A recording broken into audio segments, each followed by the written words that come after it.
tension today, analysts see rising war threat in China's new South China Sea policies. Military experts are warning of an increased risk of war with China following recent announcements by Beijing providing for more aggressive enforcement of its claims to disputed regions of the South China Sea. Late last month, China announced its Coast Guard will be empowered to investigate and detain for up to 60 days foreigners who endanger China's national security and interests in the disputed waters. The policy will take effect on June 15.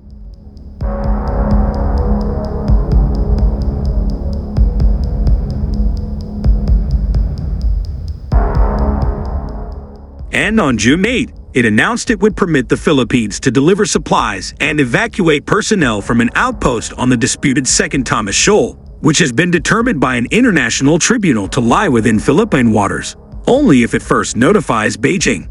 The Philippine National Security Council replied that the country will continue to maintain and supply its outposts in the South China Sea without seeking permission from any other country.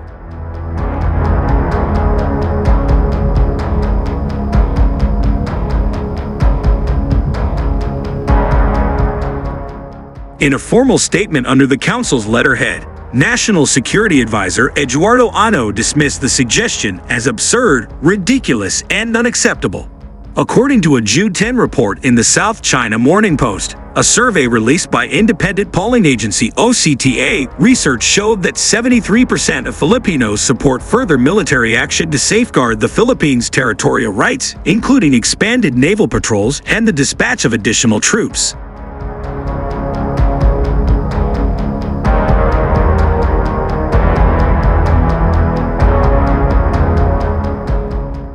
Philippine media believe the new procedures will empower the Chinese Coast Guard to arbitrarily arrest Filipinos in their own waters.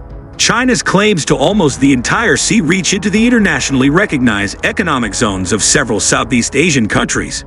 Philippine President Ferdinand Marcos Jr. called the new rules totally unacceptable and said he will take all necessary measures to protect citizens and continue to defend the country's territory.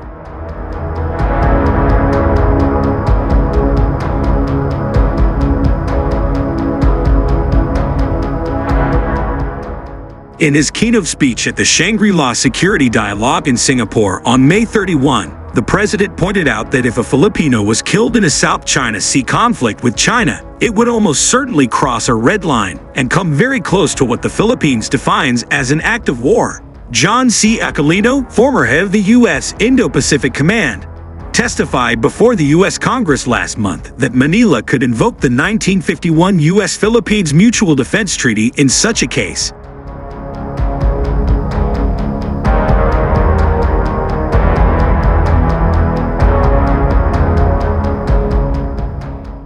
Bob Savick, head of international trade at the Global Policy Institute in London, said last week that this could bring the United States and China into a direct conflict.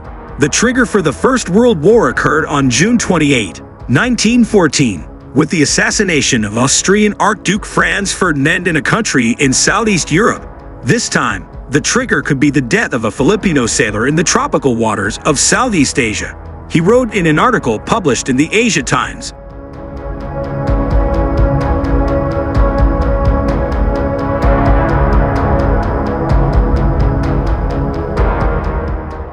He believes if Manila is forced to request U.S. assistance under the Mutual Defense Treaty, it is conceivable that China Coast Guard ships would quickly confront U.S. warships maintaining freedom of navigation in the region. The U.S. and China must ensure they don't sleepwalk into a repeat of the 1914 tragedy in the second half of June 2024, or indeed, at any point in the future, Savick wrote.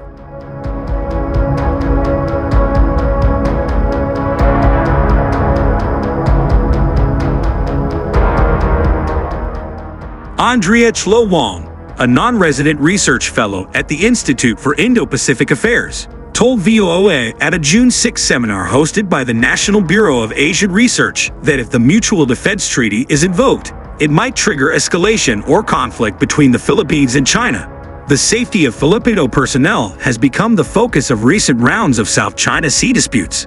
On June 7, the Philippines accused a Chinese Coast Guard ship of ramming a Philippine ship, deterring the evacuation of a sick soldier from a grounded warship which serves as a Philippine military outpost on the second Thomas Shoal.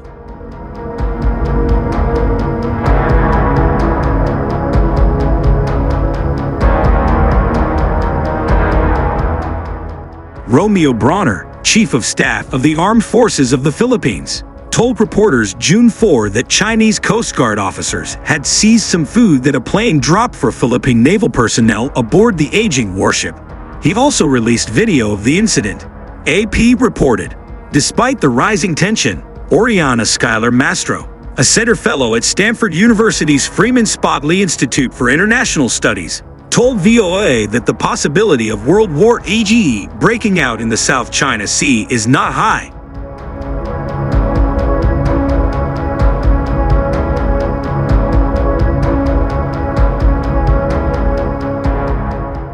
She believes that China will not choose to fight a war in the South China Sea at this time because they know they would lose. They can't project power across those kinds of distances yet. When I talk to the PLA People's Liberation Army, China's principal military force, they say the only reason they haven't declared internal waters in the Spratly chain is because there's no way they can enforce that.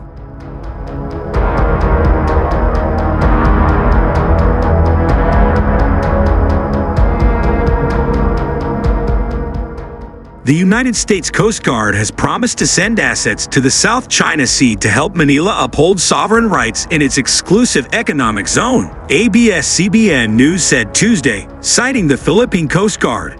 In a statement, the Philippine Coast Guard said the U.S. Coast Guard will deploy its North Pacific Coast Guard following a proposal by Philippine Admiral Ronnie Gil Gavin. Gavin called for a greater deployment in the high seas to address the forthcoming threat posed by China's threat to arrest foreigners inside what it claims as its maritime boundaries.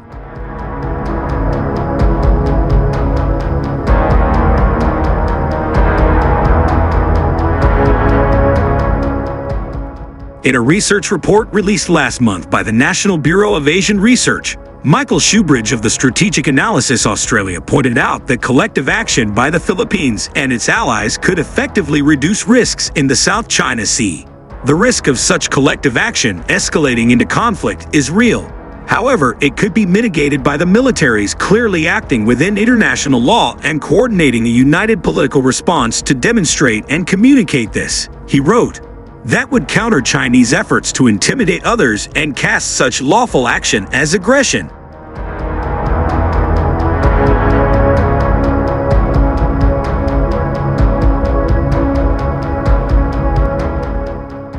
Shoebridge, who also attended the National Bureau of Asian Research's June 6 seminar, said at the meeting that unless we cause Chinese policy and action to fail, we are leaving all the leverage with Beijing. And we are waiting for our servicemen and women to be killed by the PLA. And that's not the future that I want.